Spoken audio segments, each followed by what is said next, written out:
Speed ನ್ಯೂಸ್ಗೆ ಸ್ವಾಗತ. ನಾನು ಅಮೃತ ಶ್ರೀಕಂಠ. ರಾಜ್ಯ ಕಾಂಗ್ರೆಸ್ನಲ್ಲಿ ನಿಲ್ಲದ ಕುರ್ಚಿ ಕಾಳಗ, ಶಕ್ತಿ ಪ್ರದರ್ಶನಕ್ಕೆ ಮುಂದಾಗ್ತಾ ಇದ್ದಾರೆ ಸಿದ್ದರಾಮಯ್ಯ ಬಣ.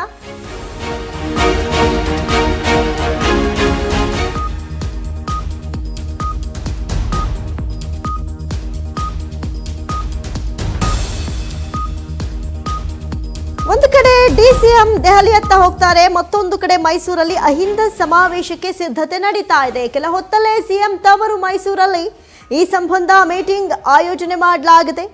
ರಾಜ್ಯ ಹಿಂದುಳಿದ ಜಾಗೃತಿ ವೇದಿಕೆಯಿಂದ ಸಭೆಯನ್ನ ಕರೆಯಲಾಗಿದ್ದು, ಸಭೆಯಲ್ಲಿ ಹಲವು ವಿಚಾರಗಳ ಕುರಿತು ಚರ್ಚೆಯನ್ನ ಮಾಡಲಾಗುತ್ತೆ. ಅದರಲ್ಲಿ ಪ್ರಮುಖವಾಗಿ ಶಕ್ತಿ ಪ್ರದರ್ಶನಕ್ಕೆ ಅಹಿಂದ ಸಮಾವೇಶ ಕರೆಯೋದಕ್ಕೆ ಇಲ್ಲಿ ಸನ್ನದ್ಧವಾಗ್ತಾ ಇರುವಂಥದ್ದು. ಈ ಒಂದು ಮೀಟಿಂಗ್ನಲ್ಲಿ ಸಿಎಂ ಆಪ್ತ ಬಣ ಭಾಗಿಯಾಗುವಂತಹ ಸಾಧ್ಯತೆಗಳು ಸಹಜವಾಗಿಯೇ ಇರುತ್ತೆ. ಅಹಿಂದ ಸಮಾವೇಶದ ಬಗ್ಗೆ ರೂಪುರೇಷೆಗಳ ಕುರಿತು ಕೂಡ ಈ ಒಂದು ಮೀಟಿಂಗ್ ಅಲ್ಲಿ ಮಾತುಕತೆ ನಡೆಯುತ್ತೆ. ಸಮಾವೇಶದ ರೂಪುರೇಷೆಗಳ ಬಗ್ಗೆಯೂ ಇಲ್ಲಿ ಚರ್ಚೆಗಳು, ಪ್ರಸ್ತಾಪಗಳು ನಡೆಯುತ್ತೆ. ಒಂದು ಕಡೆ ನಾವೆಲ್ಲರೂ ಗಮನಿಸ್ತಾ ಇದ್ದೀವಿ, ಹೈಕಮಾಂಡ್ನತ್ತ ವರಿಷ್ಠರನ್ನ ಭೇಟಿ ಮಾಡುವಂತಹ ನಿಟ್ಟಿನಲ್ಲಿ ನಿನ್ನೆ ಜಲಸಂಪನ್ಮೂಲ ಕುರಿತು ಮೀಟಿಂಗ್ ಇರುವಂತಹ ಸಂದರ್ಭದಲ್ಲೂ ಕೂಡ ಡಿಕೆಶಿ ನಾವು ದೆಹಲಿಯತ್ತ ತೆರಳಿದ್ದನ್ನ ನಾವು ನೋಡಿದ್ವಿ. ಅಲ್ಲಿ ವರಿಷ್ಠರನ್ನ ಮೀಟ್ ಮಾಡಿ ಮಾತನಾಡುವಂತಹ ಎಲ್ಲಾ ಸಾಧ್ಯತೆಗಳು ದಟ್ಟವಾಗಿ ಕಾಣಿಸ್ತಾ ಇದ್ರು. ಅದೆಲ್ಲವೂ ಒಂದು ಕಡೆ ಆದ್ರೆ, ಮತ್ತೊಂದು ಕಡೆ ಅದರಲ್ಲೂ ಕೂಡ ಮೈಸೂರು ಸಿದ್ದರಾಮಯ್ಯನವರ ತವರು ಜಿಲ್ಲೆಗಳಲ್ಲಿ ಕೂಡ ಈ ಒಂದು ಅಹಿಂದ ಸಮಾವೇಶಕ್ಕೆ ಕರೆ ಕೊಡೋದಕ್ಕೆ ಇವತ್ತು ಮಹತ್ವದ ಮೀಟಿಂಗ್ ಅನ್ನ ಕರೆಯಲಾಗಿದೆ. ಇನ್ನು ರಾಜ್ಯ ಕಾಂಗ್ರೆಸ್ನಲ್ಲಿ ಒಂದ್ ಕಡೆ ಸಿಎಂ ವಿಚಾರದ ಗೊಂದಲ ಗೂಡಾಗ್ಬಿಟ್ಟಿದೆ. ಈ ವಿಚಾರಕ್ಕೆ ಸಂಬಂಧಪಟ್ಟಂತೆ ಹೈಕಮಾಂಡ್ ಎಂಟ್ರಿ ಆದ್ರೆ ಕೂಡ ಎಲ್ಲವೂ ಬಗೆಹರಿಯುತ್ತೆ ಅನ್ನುವಂತಹ ಮಾತು. ಆದ್ರೆ ಹೈಕಮಾಂಡ್ ಇದಕ್ಕೆ ಮಧ್ಯ ಪ್ರವೇಶಿಸೋದಲ್ಲ. ಯಾಕಂತ ಹೇಳಿದ್ರೆ ಎಲ್ಲಾ ಸಮಸ್ಯೆಗಳನ್ನ ನೀವೇ ಮಾಡ್ಕೊಳ್ತಾ ಇದ್ದೀರಿ, ಬಗೆಹರಿಸ್ಕೊಳ್ಳಿ ಅಂತ ಎಲ್ಲ ಒಂದ್ ಕಡೆ ಎಐಸಿಸಿ ಅಧ್ಯಕ್ಷರಾದಂತಹ ಮಲ್ಲಿಕಾರ್ಜುನ್ ಖರ್ಗೆ ಅವರು ಕೂಡ ಹೇಳಿದಂತಹ ಮಾತು.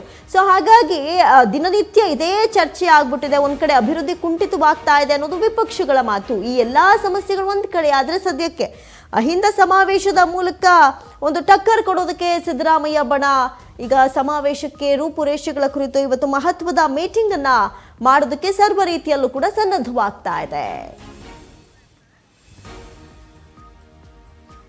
ಇಸಿ ಬಗ್ಗೆ ಹೆಚ್ಚಿನ ಡೀಟೇಲ್ಸ್ ಅನ್ನ ಕೊಡ್ತಾ ಹೋಗ್ತಾರೆ ದೂರವಾಣಿ ಸಂಪರ್ಕದಲ್ಲಿ ಪ್ರತಿನಿಧಿ ಜೋಯಲ್ ಹೈಗೋಡ್. ಎಸ್ ಜೋಯಲ್, ಒಂದ್ ಕಡೆ ನಾವು ನೋಡ್ತಾ ಇದ್ವಿ, ಅತ್ತ ಡಿಸಿಎಂ ಡೆಲ್ಲಿ ಕಡೆಗೆ ಹೋಗ್ತಾರೆ, ಈ ಕಡೆ ಅಹಿಂದ ಸಮಾವೇಶಕ್ಕೂ ಕೂಡ ಸಿದ್ದರಾಮಯ್ಯ ಬಣ ರೂಪುರೇಷೆಗಳ ಕುರಿತು ಇವತ್ತು ಮೀಟಿಂಗ್ ಅನ್ನ ಆಯೋಜನೆ ಮಾಡ್ತಾ ಇದೆ. ಏನಿಲ್ಲಿ ಈಗಲೂ ಕೂಡ ಹೈಕಮಾಂಡ್ ನಿಂದ ಹಾಗಾದ್ರೆ ಏನೂ ಸಂದೇಶ ಬಂದಿಲ್ವಾ? ಎಷ್ಟು ದಿನದವರೆಗೂ ಇದೇ ರೀತಿ ಡ್ರ್ಯಾಗ್ ಆಗತ್ತೆ ಅಂತ? ಹೌದು ಅಮೃತ, ನಾಯಕತ್ವ ಬದಲಾವಣೆ ವಿಚಾರವಾಗಿ ರಾಜ್ಯ ಕಾಂಗ್ರೆಸ್ನಲ್ಲಿ ನಾಯಕರಲ್ಲಿ ಯಾರನ್ನೇ ಕೇಳಿದ್ರು ಸಹ ಎಲ್ಲರೂ ನೇರವಾಗಿ ಹೈಕಮಾಂಡ್ ಇದೆ ಅನ್ನುವಂತಹ ಉತ್ತರವನ್ನ ಕೊಡ್ತಾರೆ. ಆದ್ರೆ ಗೊಂದಲ ಬಗೆಹರಿಸಬೇಕಾಗಿದ್ದಂತಹ ಹೈಕಮಾಂಡ್ ನ ಭಾಗವಾಗಿರುವಂತಹ ಎಐಸಿಸಿ ಅಧ್ಯಕ್ಷರಾಗಿರುವಂತಹ ಮಲ್ಲಿಕಾರ್ಜುನ್ ಖರ್ಗೆ ಗೊಂದಲ ಸೃಷ್ಟಿ ಮಾಡಿದ್ದು ಹೈಕಮಾಂಡ್ ಅಲ್ಲ, ಇಲ್ಲಿ ಸ್ಥಳೀಯವಾಗಿ ಆಗಿರುವಂತಹ ಗೊಂದಲ ಇದು, ನೀವೇ ಬಗೆಹರಿಸಿಕೊಳ್ಳಿ, ಹೈಕಮಾಂಡ್ ಇದಕ್ಕೆ ಮಧ್ಯಪ್ರವೇಶ ಮಾಡಲ್ಲ ಅಂತ ಹೇಳಿದ್ದಾರೆ. ಖರ್ಗೆ ಅವರ ಈ ಹೇಳಿಕೆ ಸಿದ್ದರಾಮಯ್ಯ ಹಾಗೂ ಡಿಕೆ ಶಿವಕುಮಾರ್ ಬಣಗಳಲ್ಲಿ ಗೊಂದಲವನ್ನ ಸೃಷ್ಟಿಸಿದೆ. ಹೇಗಾದ್ರೂ ಮಾಡಿ ಸಿಎಂ ಪಟ್ಟವನ್ನ ಪಡೆದೇ ತೀರ್ಬೇಕು ಅಂತಿರುವಂತಹ ಡಿಕೆ ಶಿವಕುಮಾರ್ ಏನು ನಿನ್ನೆ ದೆಹಲಿಗೆ ತೆರಳಿದ್ದಾರೆ. ಕೇಂದ್ರ ಸಚಿವರ ಜೊತೆ ರಾಜ್ಯದ ಅಭಿವೃದ್ಧಿ ವಿಚಾರವಾಗಿ ಹಾಗೂ ನದಿ ಜೋಡಣೆ ವಿಚಾರವಾಗಿ ಚರ್ಚೆಯನ್ನ ನಡೆಸ್ತಿದ್ದಾರೆ. ಇವತ್ತು ಸಮಯ ಸಿಕ್ಕರೆ ಅವರು ಇವತ್ತು ಅಥವಾ ನಾಳೆ ಹೈಕಮಾಂಡ್ ಅನ್ನ ಭೇಟಿ ಮಾಡುವಂತಹ, ಹೈಕಮಾಂಡ್ ನಾಯಕರಲ್ಲಿ ಯಾರೆಲ್ಲ ಸಿಗ್ತಾರೆ ಅವರನ್ನ ಭೇಟಿ ಮಾಡುವಂತಹ ಸಾಧ್ಯತೆಗಳಿವೆ. ಅವರು ಅಂದ್ರೆ ಭೇಟಿಗೆ ಏನು ಒಪ್ಪಿದ್ರೆ ಮಾತ್ರ, ಅಂದ್ರೆ ಸಿಗ್ತಾರೆ ಅನ್ನುವಂತ ಒಂದು ಸೂಚನೆ ಸಿಕ್ಕರೆ ಮಾತ್ರ. ಆದ್ರೆ ಇತ್ತ ಸಿದ್ದರಾಮಯ್ಯನವರ ಶಕ್ತಿ ಪ್ರದರ್ಶನ ಕೂಡ ಆಗ್ತಾ ಇದೆ. ಇದು ಅಹಿಂದ ಸಮಾವೇಶಕ್ಕೆ ಸಿದ್ಧತೆ ಮಾಡುವ ಮೂಲಕ ಅನ್ನೋದು ಏನೋ ಒಂದು ಆಶ್ಚರ್ಯಕರ ಸಂಗತಿ. ಮುಖ್ಯಮಂತ್ರಿ ಸಿದ್ದರಾಮಯ್ಯ ಅವರು ಏನು ಅವರನ್ನ ಬೆಂಬಲಿಸಿ ಅಹಿಂದ ಸಮಾವೇಶದ ಪೂರ್ವ ಸಿದ್ಧತಾ ಸಭೆಯನ್ನ ಇವತ್ತು 11:30ಕ್ಕೆ ಮೈಸೂರಿನ ಹೋಟೆಲ್ ಗುರು ರೆಸಿಡೆನ್ಸಿಯಲ್ಲಿ ಅಹಿಂದ ಮೈಸೂರು ಕರ್ನಾಟಕ ರಾಜ್ಯ ಹಿಂದುಳಿದ ವರ್ಗಗಳ ಜಾಗೃತ ವೇದಿಕೆ ಆಯೋಜನೆಯನ್ನ ಮಾಡಿದೆ. ಸಿಎಂ ಸಿದ್ದರಾಮಯ್ಯರನ್ನ ಬೆಂಬಲಿಸಿ ಜನವರಿ 3ನೇ ವಾರದಲ್ಲಿ ಮೈಸೂರಿನಲ್ಲಿ ಬೃಹತ್ ಅಹಿಂದ ಸಮಾವೇಶ ಆಯೋಜನೆಗಾಗಿ ಸಮಾವೇಶದ ರೂಪುರೇಷೆಗಳ ಬಗ್ಗೆ ಚರ್ಚೆಯನ್ನ ಮಾಡೋಕ್ಕಾಗಿ ಪೂರ್ವ ಸಿದ್ಧತಾ ಸಭೆಯನ್ನ ಏರ್ಪಡಿಸಲಾಗಿದೆ.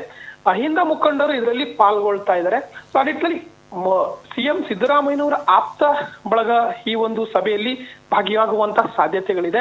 ನಾವು ಗಮನಿಸಬೇಕು, ಹಿಂದೆ ಏನು ದಾವಣಗೆರೆಯಲ್ಲಿ ನಡೆದಂತಹ ಸಿದ್ದರಾಮೋತ್ಸವ ಸಾಕಷ್ಟು ಸಕ್ಸಸ್ ಆಗಿತ್ತು, ಸಾಕಷ್ಟು ದೊಡ್ಡ ಮಟ್ಟದಲ್ಲಿ ಅಲ್ಲಿ ಸಿದ್ದರಾಮಯ್ಯನವರ ಫ್ಯಾನ್ ಫಾಲೋವರ್ಸ್ ಎಲ್ಲರೂ ಕೂಡ ಆಗಮಿಸಿದ್ರು. ಅವರಿಗೆ ಯಾವ ರೀತಿಯಾದಂತ ಅಭೂತಪೂರ್ವ ಬೆಂಬಲ ಇದೆ ಅನ್ನುವುದನ್ನ ಆ ಒಂದು ಸಿದ್ದರಾಮೋತ್ಸವ ತೋರ್ಪಡಿಸಿತ್ತು. ಅದೇ ನಿಟ್ಟಿನಲ್ಲಿ ಶಕ್ತಿ ಪ್ರದರ್ಶನಕ್ಕೆ ಈ ಒಂದು ಅಹಿಂದ ಸಮಾವೇಶ ಸಾಕ್ಷಿ ಆಗಲಿದೆ ಅಂತ ಹೇಳ್ಬೋದು. ಏನು ಥ್ಯಾಂಕ್ ಯು ಜೋಯಲ್ ತಮ್ಮೆಲ್ಲ ಡೀಟೇಲ್ಸ್ಗಾಗಿ.